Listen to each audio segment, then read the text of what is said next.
मित्रांनो नमस्कार, मी तुमचा मित्र प्रसाद राजन ॲस्ट्रॉलॉजीवरती सगळ्यांचं सहर्ष स्वागत आहे. मित्रांनो, आज आपण ज्या गोष्टीवरती बोलणार आहोत ती गोष्ट म्हटलं म्हणजे तुळा राशी. तुळा राशी प्रामुख्याने संतुलनासाठी ओळखली जाणारी रास आहे, स्थिरतेसाठी ओळखली जाणारी रास आहे. तर प्रामुख्याने 2026 हे तुळा राशीसाठी कसं असणार आहे या व्हिडिओच्या माध्यमातून आपण ह्या गोष्टी सविस्तर चर्चा या ठिकाणी करणार आहोत. जर कधी तुम्ही चॅनलवरती नवीन असाल तर चॅनलला नक्की सबस्क्राईब करा, बेल आयकॉनला प्रेस करा, म्हणजे जेणेकरून नवनवीन व्हिडिओचे अपडेट हे तुमच्यापर्यंत सर्वप्रथम पोहोचतील. चला मित्रांनो, 2026 ची सुरुवात ही तुमच्यासाठी कशी असणार आहे याच्यावरनं सगळ्यात पहिले चर्चा करूया. तुळा राशीसाठी 2026 ची सुरुवात ही प्रामुख्याने आव्हानात्मक या ठिकाणी दिसून येते. शनी महाराज तुमच्या 6व्या भावामध्ये असल्या कारणाने त्या ठिकाणी तुम्हाला काही कामामध्ये अडथळे येण्याची शक्यता या ठिकाणी जाणवून येते. तर त्यामुळे काय आहे की मेहनत आपल्याला करावी लागेल. प्रामुख्याने मेहनतीचं फळ आपल्याला शनी महाराज नक्कीच देणार, पण एवढंच एक आहे की चांगले कर्म आपल्याला ह्या वर्षामध्ये करावे लागणार आहे. त्यासोबतच या ठिकाणी तुम्हाला घाबरून जाण्याची गरज नाही आहे. कष्ट करत राहा, फळ तुम्हाला नक्की मित्रांनो या ठिकाणी मिळणार आहे.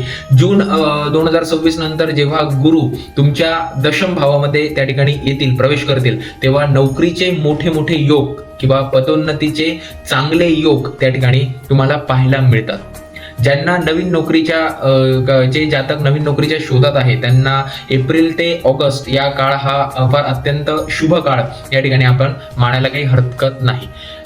प्रामुख्याने जर कधी बघायला गेलं मित्रांनो, तर थोडासा जो स्टार्टिंगचा काळ आहे हा नोकरीसाठी असेल किंवा घरातले काही प्रसंग असतील तर याच्यासाठी थोडासा एक त्या ठिकाणी एक त्रासदायक ठरू शकतो, पण एवढं घाबरण्याची काही गरज नाही आहे. जसं बृहस्पती हे तुमच्या दशम स्थानामध्ये दशम भावामध्ये त्या ठिकाणी येतील, त्याच्यानंतर तुम्हाला एक इम्प्रुव्हमेंट या ठिकाणी जाणवायला सुरुवात होईल. मग ते नोकरीच्या बाबतीत असेल, ते तुमच्या करिअरच्या बाबतीत असेल, ते तुमच्या इतर गोष्टींच्या बाबतीत असेल, ते कोणत्याही बाबतीमध्ये असेल त्या ठिकाणी तुम्हाला चांगला बेनिफिट त्या ठिकाणी तुम्हाला दिसायला सुरुवात होईल. सेकंड पॉईंट आपला असा आहे की प्रामुख्याने आपण आर्थिक स्थिती 2026 मध्ये तुळा राशीच्या जातकांसाठी कशी असणार आहे त्याच्यावरती चर्चा करणार आहोत. आर्थिक स्थिती ही जर कधी बघायला गेलं तर आर्थिक दृष्ट्याने हे वर्ष थोडंसं बळकटी देणारं किंवा एक हेल्पिंग हँड देणारं इयर आपण याला म्हणायला काही हरकत नाही. सुरुवातीमध्ये थोडे खर्च वगैरे वाढू शकतात, पण उत्पन्नाचे देखील स्त्रोत ते हळूहळू इम्प्रुव्हमेंट करताना तुम्हाला त्या ठिकाणी जाणवून येतील, दिसून येतील. गुंतवणूक जर कधी करत असाल तर गुंतवणूक थोडं सावधान पद्धतीने आणि विचारपूर्वक करणं गरजेचे आहे. एखादा व्यक्ती तुम्हाला सांगत असेल की मी इतक्या टक्क्याने तुम्हाला रिटर्न काढून देऊ शकतो किंवा इतक्या टक्क्याने आपण रिटर्न समोरच्याला देतो, किंवा शेअर मार्केटमध्ये असेल, इतर ज्या पण काही गोष्टी आहेत गुंतवणुकीच्या बाबतीमध्ये थोड्या काळजीपूर्वक तुम्हाला विचारपूर्वकच आपल्याला करणं गरजेचं आहे. प्रामुख्याने गुंतवणुकीचा विचार जर कधी करत असाल तर नेमकं कोणत्या महिन्यामध्ये गुंतवणूक ही केलेली चांगली राहील हे आपण या ठिकाणी जाणून घेऊया. जून नंतर ते डिसेंबर पर्यंत हा जो काळ आहे हा गुंतवणुकीसाठी अनुकूल काळ आहे, व्यवस्थित काळ आहे. तर ह्या काळामध्ये तुम्ही त्या ठिकाणी गुंतवणूक करू शकतात आणि चांगल्या पद्धतीने तुम्हाला त्या ठिकाणी रिटर्न मिळण्याचे सुद्धा चान्सेस या ठिकाणी बनत आहे, होत आहे. त्याच्यानंतर पुढचा आपला पॉईंट असा असणार आहे की प्रेमासंबंधी किंवा वैवाहिक जीवनामध्ये नेमकं 2026 हे वैवाहिक जीवनासाठी किंवा प्रेमासाठी नेमकं काय सांगतं. आता प्रामुख्याने जर कधी बघायला गेलं तर तुळा राशीच्या लोकांना हे वर्ष प्रेमाच्या बाबतीमध्ये प्रेमाचं वर्ष हे ठरू शकतं. खूप छान वर्ष आहे. अविवाहित जर कधी असाल तर विवाहाचे योग त्या ठिकाणी चांगल्या पद्धतीने बनत आहे. तुमच्या नात्यामध्ये गोडवा वाढेल, त्यासोबतच अधिक नातं हे घट्ट त्या ठिकाणी तुम्हाला होताना जाणवेल किंवा होईल. त्याच्यानंतर त्यासोबतच तुमची जी काही परस्परांसंबंधित जी काही अडचणी निर्माण झालेल्या होत्या, मित्रांमध्ये वाद झालेले असतील किंवा नोकरीच्या संबंधित काही अडचणी निर्माण झाल्या होत्या, ते थोडेसे जे काही संबंध आहेत तिथले तर ते हळूहळू करत अनुकूल परिस्थितीमध्ये येताना जाताना तुम्हाला ह्या काळामध्ये दिसून येणार आहे.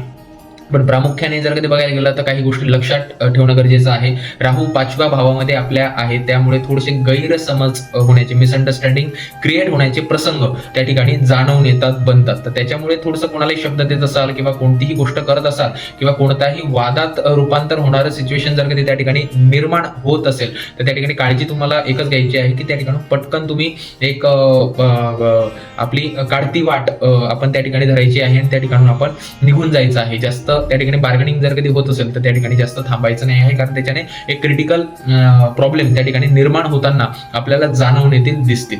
पुढचा आपला जो काही पॉईंट आहे तर तो आरोग्याच्या संबंधित प्रामुख्याने 2026 हे कसं असणार आहे. आरोग्याच्या संबंधित जर कधी आपण बोलायचं म्हटलं तर आरोग्याच्या बाबतीमध्ये 2026 हे एक संमिश्र असेल. शनीचा प्रभाव आपल्यावरती असल्यामुळे कंबरदुखी असेल, डोकं दुखी असेल, पोट दुखी असेल, छातीचे काही विकार असतील किंवा पाय दुखण्याचे काही विकार असतील, तर हे विकार थोडेसे आपल्याला त्या ठिकाणी त्रास देऊ शकतात. तर याच्यामध्ये डॉक्टरांचा सल्ला घेणं या ठिकाणी आपल्याला गरजेचं ठरेल. डॉक्टरांच्या सल्ल्याने सगळ्या गोष्टी करणं गरजेचं आहे. आता याच्यामध्ये पुढे असं आहे की नेमकं मानसिक तणावापासून, मानसिक तणाव म्हणजे काही काही गोष्टी आपण काय करतो की पटकन माइंड करतो किंवा पटकन बऱ्याचशा गोष्टी आपण लावून घेतो.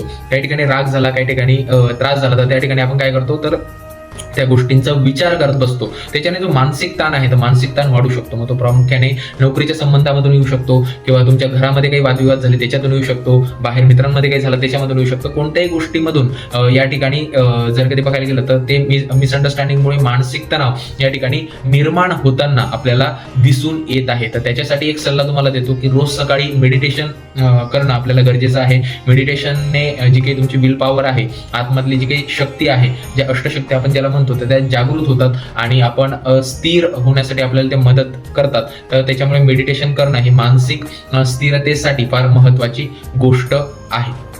पुढचा आपला जो काही पॉईंट असणार आहे, तो पुढचा प्रामुख्याने पॉईंट असा आहे की विद्यार्थ्यांसाठी एज्युकेशनच्या बाबतीमध्ये 2026 हे कसं असणार आहे. तुला राशीच्या जातकांसाठी, विद्यार्थ्यांसाठी हे वर्ष एज्युकेशनच्या बाबतीमध्ये नेमकं कसं असणार आहे. विद्यार्थ्यांसाठी हे वर्ष थोडंसं कष्टाचं आणि थोडंसं एक स्ट्रगल टाइम याला आपण म्हणायला काही हरकत नाही. स्पर्धा परीक्षांची जर काही तयारी करत असाल तर त्यामध्ये यश मिळेल, पण एकाग्रता राखणं हे तुम्हाला फार महत्वाचं आहे. एकाग्रता आणि पेशन्स ठेवणं हे फार महत्वाचं या ठिकाणी आहे. जर कधी तुम्ही एमपीएससी यूपीएससीची जर कधी तयारी करत असाल तर त्या जातकांसाठी नेमकं 2026 हे कसं असणार आहे. तर हे एक जो जून नंतरचा जो काही काळ आहे, तर जून नंतरचा काळ हा त्या ठिकाणी छान तुम्हाला दिसून येतो आणि जाणून येतो. तर आता प्रामुख्याने जर कधी बघायला गेलं तर पुढचा आपला पॉइंट असा आहे की विशेष उपाय यावरती काय आहे. आता विशेष उपाय जर कधी आपण बघायला गेले तर विद्यार्थ्यांसाठी मी एक गुरुचा उपाय तुम्हाला देऊ शकतो. गुरुवारी काय करायचं आहे, गाईला हरभऱ्याची डाळ आणि गुळ त्या ठिकाणी मी खाऊ घालण्याचं एक सजेशन तुम्हाला त्या ठिकाणी देईल. त्याच्यानंतर एक पुढचा अजून एक रेमेडी आहे, नक्की तुम्ही ती लिहून घ्या आणि फार महत्वाची रेमेडी आहे. हे वर्ष अधिक शुभ बनवण्यासाठी हे मी काही ठराविक उपाय काढलेले आहे, ते व्हिडिओच्या माध्यमातून तुम्हाला सांगतो. दर शनिवारी शनी महाराजांच्या मंदिरात मोहरीच्या तेलाचा दिवा त्या ठिकाणी आपल्याला प्रज्वलित करायचा आहे. त्याच्यानंतर दुसरा उपाय असा आहे की कपाळावरती दररोज चंदनाचा टिका लावायचा आहे, टिळा लावायचा आहे आणि त्यामुळे तुमचं जे काही मन चंचल आहे तर ते स्थिरावण्यासाठी हे तुम्हाला फार मदत करणार आहे. तिसरा उपाय आहे गरिबांना अन्नदान किंवा वस्त्रदान त्या ठिकाणी तुम्ही करू शकतात. गरिबांना अन्नदान किंवा वस्त्रदान त्या ठिकाणी तुम्हाला करायचं आहे. असे 3-4 मी छोटे छोटे उपाय तुम्हाला सांगितले आहे. नक्की या वर्षामध्ये जेव्हा जेव्हा तुम्हाला वेळ मिळेल तेव्हा तुम्ही ते उपाय करू शकता. जो गुरुवारचा जो उपाय आहे, तर गुरुवारचा उपाय प्रामुख्याने आपण बघायला गेलं तर या ठिकाणी एक 11 गुरुवार असतील किंवा 11 शनिवार असतील, तर असा एक कालावधी ठरवून त्या कालावधीमध्ये तुम्ही तो उपाय करायचा आहे. मित्रांनो, तर ही तुळा राशीसाठीची एक सविस्तर माहिती होती, ज्याच्यामध्ये आपण बऱ्याचशा गोष्टी क्लिअर केलेल्या आहे. आता प्रामुख्याने तुळा राशीच्या जातकांसाठी काही गोष्टी लक्ष देऊन काळजीपूर्वक करण्याची काही गोष्टी आहे. त्यापैकी काही गोष्टी मी तुम्हाला सांगतो. पहिलं तर असं आहे, वाहन भय आपल्याला आहे मित्रांनो. वाहन थोडंसं आरामात, सावकाश, काळजीपूर्वक चालवणं गरजेचं आहे. दुसरं म्हटलं म्हणजे काही क्रिटिकल प्रसंग, काही त्रासदायक प्रसंग या वर्षामध्ये तुम्हाला घडताना जाणवून येतील, तर त्या प्रसंगातून थोडीशी काढती वाट आपल्याला ठेवायची आहे, पायवाट आपल्याला निघती पायवाट आपल्याला ठेवायची आहे. काही प्रसंग क्रिटिकल होऊ शकतात, ते तुम्हाला कोर्ट कचेऱ्यापर्यंत सुद्धा नेऊ शकतात. आपला स्वभाव असा आहे की आपला ऍक्शनला रिॲक्शन देण्याचा स्वभाव आहे, चटकन चिडण्याचा स्वभाव आहे. किंवा आपण बरेचसे जातक तुळा राशीचे असे देखील असतात की ते रागात असतात पण ते त्या ठिकाणी बोलत नाही, नंतर त्यांचं राग हा व्यक्त करतात ते. तर ह्या ज्या पण काही गोष्टी आहेत, या गोष्टी थोड्याशा आपल्याला या ठिकाणी या वर्षामध्ये त्रासदायक ठरू शकतात. तर त्याच्यामुळे खास करून या गोष्टींबद्दल काळजी घेण्याची गरज आहे. तिसरी महत्वाची गोष्ट अशी आहे की पाण्यापासून सुद्धा आपल्याला थोडीशी अडचण आहे. तर त्यामुळे पाण्यामध्ये जात असताना, स्विमिंगला जात असताना किंवा कोणत्या गोष्टीची ऍक्टिव्हिटी करत असताना थोडी काळजीपूर्वक आणि विचारपूर्वकच आपल्याला करणं गरजेचं आहे. कारण प्रामुख्याने जर कधी बघायला गेलं तर थोडंसं तुळा राशीचं जे काही आपण या ठिकाणी डिस्कस करत आहोत, तुळा राशीसाठी 2026 व्यवस्थिशीर आहे. पण काही गोष्टीतून जसं मी काही ठराविक जे पॉईंट तुम्हाला सांगितले, एक म्हटलं म्हणजे तुमची मानसिक स्थिरता तुम्हाला इम्पॉर्टंट आहे, वाहनाचं भय आहे. तिसरी गोष्ट म्हटलं म्हणजे थोडी वादविवादाचे जे प्रसंग आहे ते आपल्याला आपल्या गोष्टीमधून टाळणे गरजेचे आहे.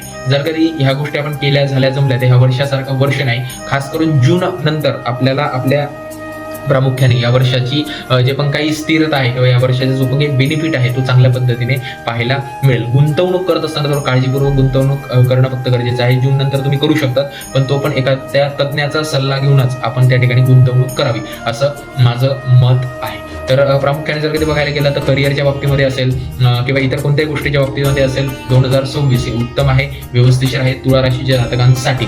फक्त एवढंच आहे की झालं केलं जमलं, या वर्षासारखं वर्ष नाही. प्रसाद राजन ॲस्ट्रॉलॉजी न्यूमरोलॉजी. धन्यवाद.